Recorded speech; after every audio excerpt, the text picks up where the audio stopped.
Hi, this is Kathleen. We've got a special custom mini-series from FASTCO WORKS and SAP. Enjoy. Welcome to Growth Agents, a special mini-series in partnership with SAP. I'm Matt Robertson with FASTCO and Inc. Studios. Our guest today is Matt Scarupa, CFO of Duolingo. Let's just jump in. Matt, could you give us kind of like the elevator pitch for Duolingo for those who might not be familiar with it? If you meet somebody at a party, what would you say? What happens here? Duolingo is the world's largest language learning app. We have about 75 million monthly active users, over 20 million daily active users, and we teach over 30 languages on the app. And we're the category-defining way you would learn a language on your phone. While we're doing all that, we've created a beloved brand, a brand that is quirky and fun and engaging. We've created a product that keeps you coming back day after day, which is the core way or the key way to learn a language. And so we think of ourselves as doing something that is really good for the world and trying to do it in an excellent way. Could you expand a little bit on like what your overall kind of mission is here, what this company is trying to achieve, and sort of how you are able to execute that? Our mission's a really powerful one. It's actually one that drew me to Duolingo, and I think a lot of folks to Duolingo. The mission is to create the best education in the world and make it universally available. So we want to make not just language, but education more broadly, more accessible across income spectrums and globally. One of the things we're proudest of is the fact that recently displaced people around the world use Duolingo to learn a language, and some of the richest people in the world. So our mission is really broad and encompassing, and one that we're very proud of. Could you tell me a little bit more about kind of this idea of this global footprint, I guess, and feel free to expand on this, like, I guess, multi-tier level of people that you're able to reach? Yeah, so our app is used around the world. Almost every country in the world has users of Duolingo. And part of the reason for that is because we're a freemium subscription product. So that means that you can use our app for free forever. And so a lot of folks around the world, whether you have money to spend on a subscription or to learn a language at a school or wherever you want to learn a language, you don't have to pay us. You can just use our app for free forever. Now, a lot of folks do end up paying us, but that's why we've been able to grow to such a global reach with so many users around the world, is that it's a free, fun, and effective learning product that is also free. There's no paywall to it. So that leads to folks in refugee camps. We have users who are trying to learn a language there. When the war in Europe started in 2022, folks used language to greet new refugees, etc. And we have really famous people all the time telling us that they're using Duolingo to learn a language. So it really can appeal across the income spectrum and provide just a great, fun way to learn a language. How do you sustain this freemium model? So when you first download the app and you start using it, you don't have to pay us anything. What happens is it's very much like a game. So there's an element of life to it. So if you get questions right or wrong, if you get them wrong, you give up a heart. And you only have 5 hearts per lesson. Now, if you run out of hearts, you can still use the app. You just can't progress down your learning journey. So a lot of folks decide that they want the convenience of being able to go at their own pace as fast as they want, no matter what mistakes they make. And we also show folks who don't pay us ads, and some people don't want the ads. Those are the 2 main reasons people subscribe. And so they subscribe and they pay us a subscription fee, usually an annual fee. And that revenue is what enables us to grow and invest in our business so that we can create new, fun, and effective features and continue that cycle of attracting new users and then converting some of them to paid subscribers. Let's go into the kind of a little bit more personal side. You want to share kind of what drew you into this type of work? Yeah, absolutely. So I've always been attracted to math and systems type things. That's why I was an undergrad in chemical engineering, of all things, which was very math and systems heavy. And so there was a compulsion to understand the world and understand it through math when I was a kid. After college, I went to Bain & Company, which was a defining career moment for me, because that's a business strategy consultancy firm. And it really taught me how to think about businesses, how do they work, and just quite frankly taught me how to think a bit clearer than I had ever thought before. Then I went to KKR, which is a private equity firm. They think about capital allocation, like how you decide where to invest or not, in a distinctive way, and I picked up some of that. And then I went to Goldman Sachs, which is all about option value and risk and how you put those things together to make money.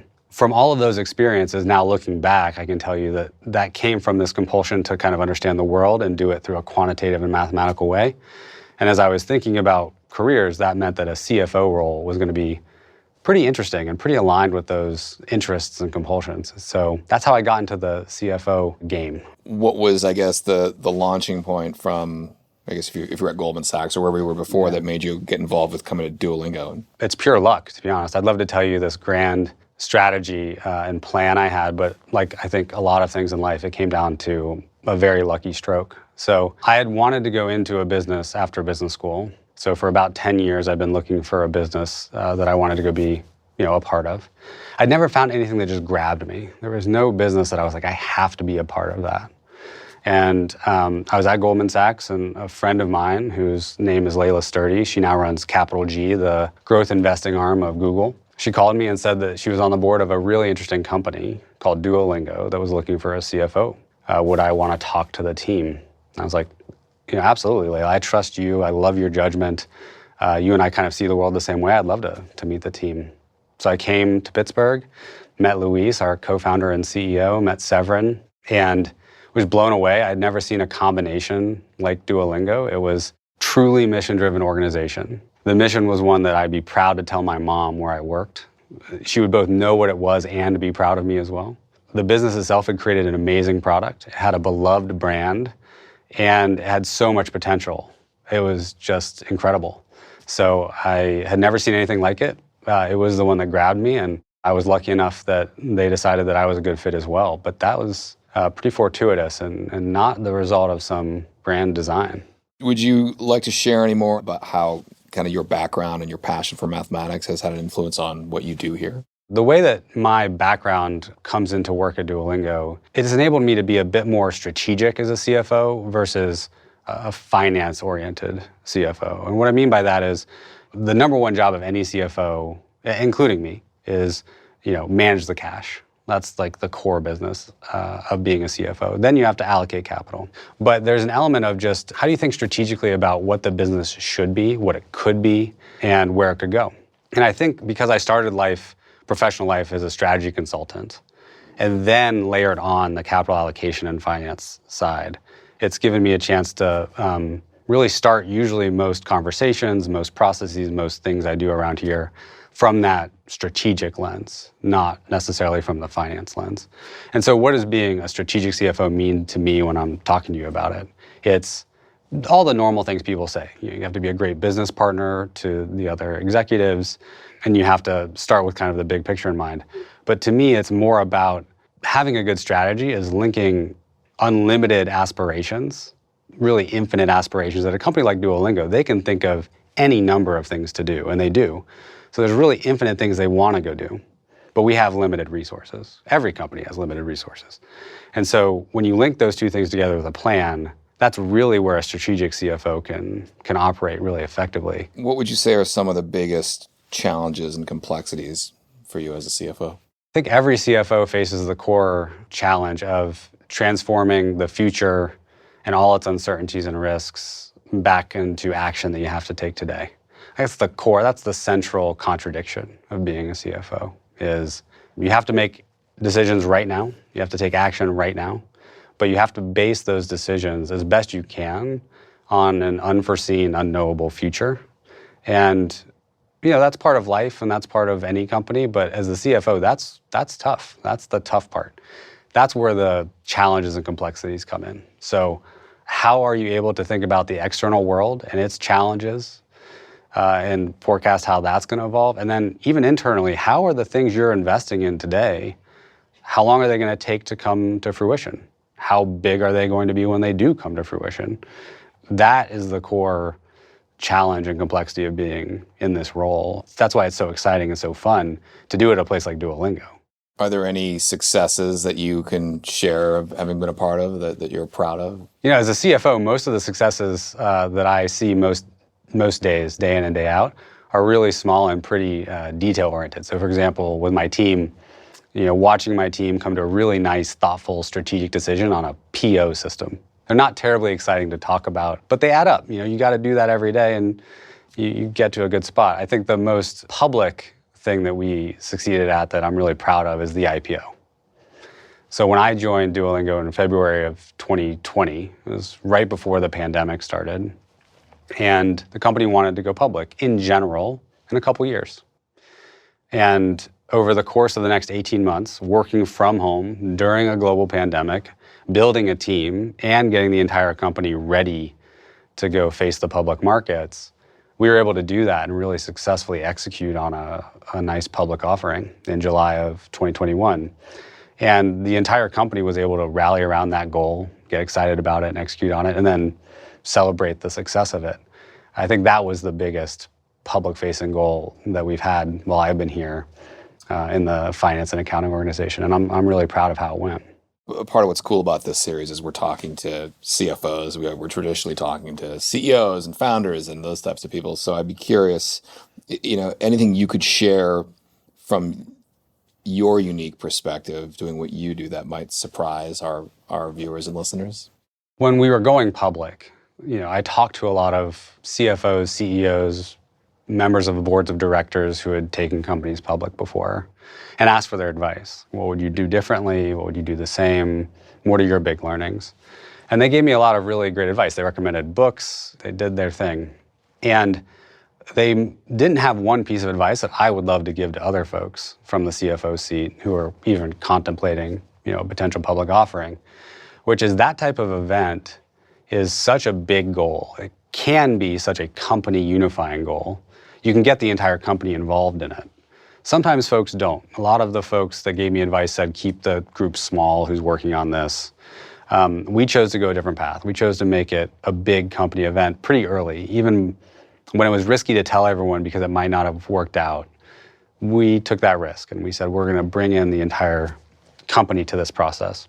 The benefit that I didn't know at the time that I now like to talk about is that goal is so exciting for so many people, and it's so clarifying that the management team can really use it to drive alignment on big topics throughout the organization in a way that's otherwise hard to do in the day-to-day. So for example, if you wanted to talk about why you're even doing what you're doing, where you're doing what you're doing, what your market is, why you think you're going to win, why are you as a company distinctive and going to win the market, how are you going to do that, and what things are we willing to trade off? You have a forum of a bunch of people and you have all of their attention, and if you wrap that all together in the achievement of that big, huge goal that they're very excited about, that's really aspirational, you can get a lot of alignment where you might otherwise take years or may never get that alignment by linking those things together. What's it like, leading a company like this that's clearly very innovative and pushing boundaries and also really effective, I think, at doing good? It's a lot of fun. I mean, the first thing that comes to mind is just how much fun, everyone at the company, but me and the leadership team have. We are trying to solve problems that have real meaning to a lot of us and hopefully to the world. So that just gives you a bit of energy that might not otherwise be present when you come to work. And so when you're in that situation, some of the challenges, there's days where you're like, oh, this is tough. But having that bedrock of if we actually figure this out in a way that nobody else has figured out, more people around the world are going to be able to learn something for free that they didn't know before is a nice motivating factor. It goes back to the definition of strategy that I mentioned, which is linking your unlimited aspirations with your finite resources. At Duolingo, we really do have big aspirations, and we have an engineering team, which is the majority of our investment is in R&D. So it's a bunch of engineers, product managers, and designers who make the product better every day. The bottom-up idea generation is enormous, and that's super fun, and it's exciting, and it's honestly surprising in a lot of ways. There are ideas that come up that I think to myself, I don't know about that idea, and then it becomes this enormous thing, which is why I'm the CFO and not running product. But when you're in that context, the problem is not creating ideas, like how are we going to win, what are we going to go do? The interesting thing then is how do you prioritize and invest? Where do you put the chips on the table? And I think Duolingo has found just a really, I don't know if it's unique, but they execute in a way that's special, which is you have that bottoms up idea generation, and then kind of a collective understanding that we invest behind things that are going really well, and we define really well through a very rigorous A/B testing and experiment framework. So it's not really up to me or even Luis to some extent or others to say, oh, this is going well. We are running experiments where we're putting something out into the world, and it's small size, seeing what happens, and then investing behind things that are doing great. And so having that clarity around this is what the definition of something doing well is, and then having the kind of general framework that we put money behind things that are working, and we don't try to fix everything that's not working, has been a really interesting way to energize the company around the growth that we think we'll hopefully achieve for a long period of time. Is there anything you could share that people typically get wrong or misunderstand about what the role is of a CFO? The things I think most people get wrong, it happened to me in the hall today. Someone was surprised I was in a meeting and I suggested that we spend more money on something. And they said, I was shocked that you suggested we spend more money. You're the CFO. I think the misperception is that CFOs don't want to spend money. I don't know a single CFO that thinks that way. If you bring me an idea that will have a nice benefit relative to its cost and is scalable, meaning I can kind of keep spending money against it over time, I will go get you all of the money I can hoard up and give it to you, because that's great. That's what we're in the business of doing. It's creating a high return on our investment at scale. The perception comes when CFOs are approached with the dreaded, the benefits are hard to comprehend here, but I want to spend money.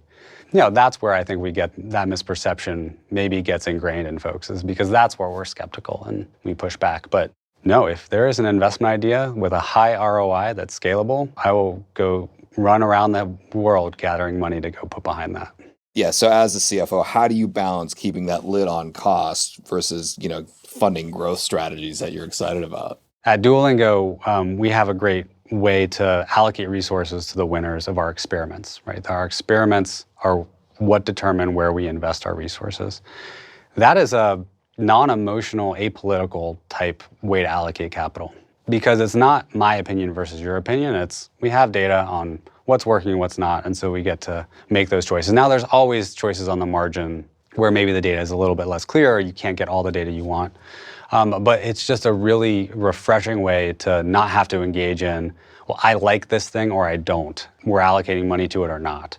What did the experiment show? When it comes to costs, Duolingo has always had this culture, and it really is a cultural element of not going nuts. Now, that might sound colloquial, but that's what Luis said on an earnings call was, we've never gone nuts on hiring.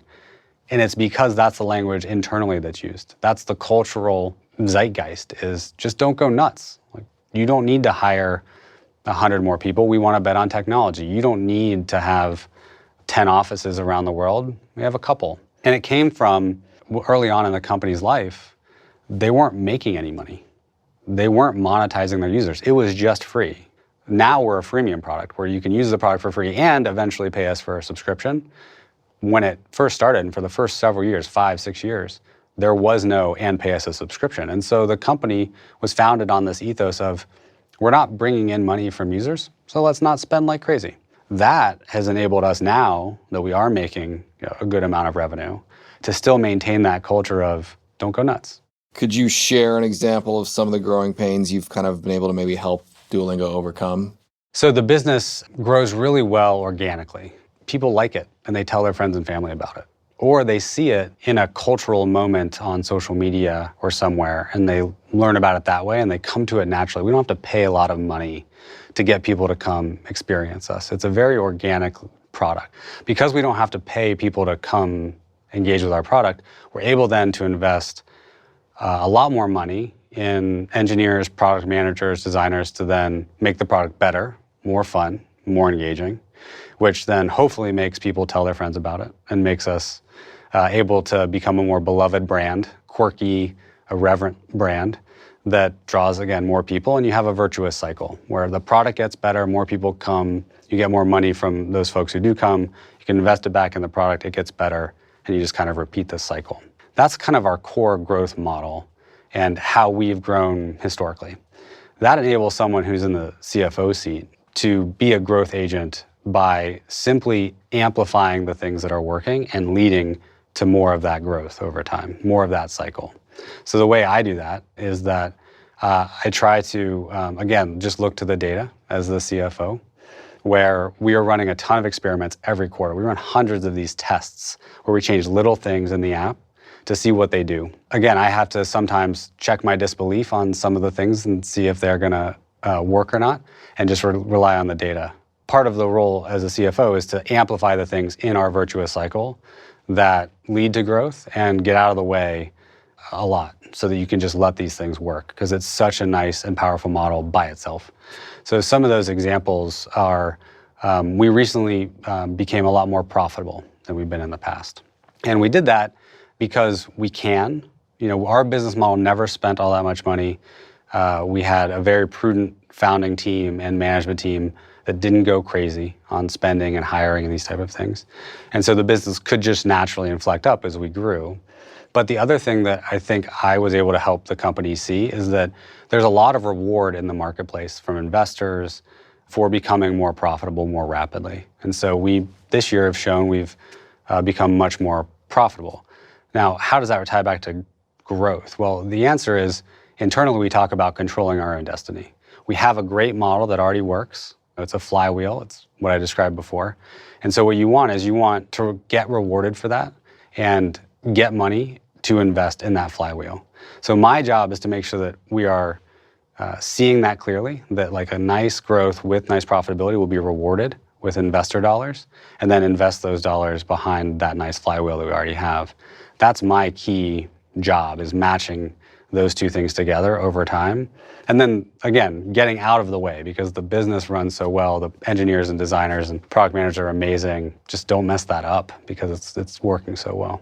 It must be nice to have this organic thing happening. My wife sent me an article. It seemed almost like a case study about your social media and how you're not selling, you're just kind of there, and people kind of poke around, and then they're onboarded quickly because you're not ramming it down people's throats. That's exactly right. Yeah, we call it social first marketing, which is when we're creating marketing events and campaigns, the lens that we start with is, how is this going to look to folks who don't know our brand on social media or in the social context? And that allows us to have this really truly beloved owl. Everyone loves the owl, but it's a bit irreverent. It's a bit quirky. It will check up on you. Like, did you do your lesson? It will ask you that.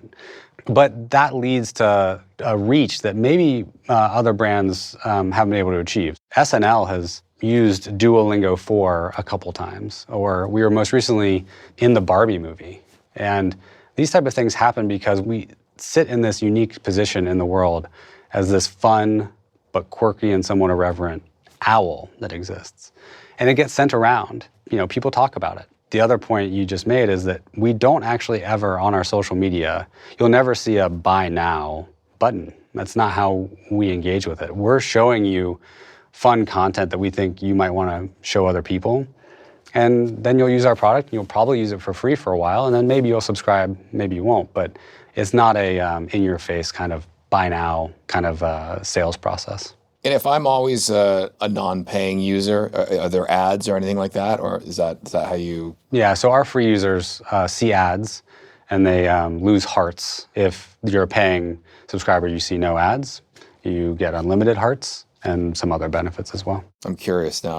I want to sign up, and I'm wondering if it would be better use of my time to go back and relearn some of the Spanish I've lost, or just start at the starting line on a new language. I don't know what most of your users do. I'd be curious. Well, the great news for you personally is you don't have to make that choice. You can toggle between languages at your leisure. So a lot of folks are learning more than one language at a time. Luis, our founder and CEO, is learning at least 3 right now, plus math. So, and he's a PhD in math. So you can always go back and start over and toggle over if you want. I'd love to hear from your side kind of what goals there are. I know you've kind of covered a bit. Any other goals for the future of the company over the next 5 years and beyond, where you guys are headed? We orient to the long term in terms of our mission. So our mission is to make the best education in the world, make it universally available. And we think that there's always going to be a pretty deep connection around the world with people getting meaning from learning new things. That's a core belief we have, and we think it's going to persist. So our job then is, over the next 3 to 5 years, is to figure out how to help people get more meaning out of their learning. And we do that by making our product better. The kind of vision in the nearer term, like the 3 to 5 year term, is Luis has wanted for a very long time to make our app teach as well as a human tutor, a one-on-one tutor, we now have technology available with generative AI and some other technological advancements that put that within spitting distance. Like you're able to see a clearer path now to getting to that, what was like a longer term aspiration, potentially sooner. So over the next 3 to 5 years, we're really excited to see how that develops. It could be a really nice growth vector for us, but it can also accelerate us on our path, on our mission to achieving that. In your view, in your experience, and maybe in your own philosophy towards it, how is the role of the CFO changing in today's C-suites? I think the role of the CFO has been changing for a while, and it's potentially just accelerating now towards this idea that the CFO has to be a much more strategic and business-oriented executive than potentially in the past they were. If the role of the CEO is always to make sure you have enough cash and you're managing your cash well and then allocating resources, that's not going to change. What's changed is that the pace of the market evolution, the pace of the technological evolution has changed so much that the other core function of the CFO, which is projecting things into the future, figuring out what to do about them today, is much harder for just a purely financially oriented person. You're going to have to take a much broader and much more strategic view of what's going on in the world and in your business and how those two things map together to make the decisions you need to make as your core job. So I think that's accelerating, and I don't see any reason why it would slow down in the next couple of years. That's all for our discussion on growth agents.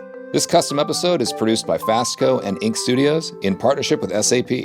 I'm Matt Robertson, our producer is Avery Miles, and our editor is Nicholas Torres.